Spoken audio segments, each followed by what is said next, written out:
L'info écho avec Capital. Retenez bien la date. À partir du 11 avril, vous pourrez vous atteler à remplir votre déclaration de revenus. Le service de la déclaration en ligne sera alors accessible aux particuliers.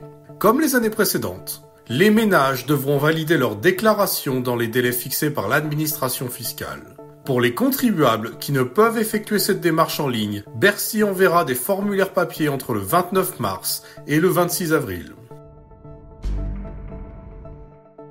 Le fisc, encore lui, renforce sa lutte contre les fraudeurs. Après les piscines, Bercy entend renforcer la détection des constructions non déclarées. Lancé en octobre 2021, le programme Foncier Innovant a permis de repérer 140 000 piscines qui n'avaient pas été signalées par leurs propriétaires aux impôts et de récupérer 40 millions d'euros pour les collectivités locales. Outre les piscines, les bâtiments isolés, comme un garage et les extensions telles des vérandas, sont aujourd'hui visés. Détaille Damien Robinet, membre du syndicat solidaire Finances Publiques.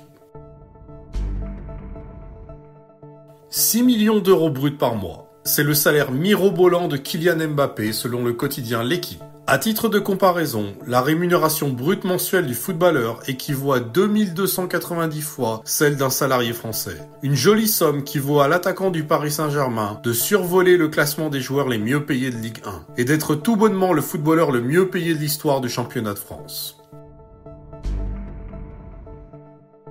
On termine par la personnalité du jour, David Layani. Le fondateur et patron de la société de conseil OnePoint lorgne désormais sur le géant informatique Atos. Après y avoir investi 80 millions d'euros, David Layani en détient 11% et siège au conseil d'administration.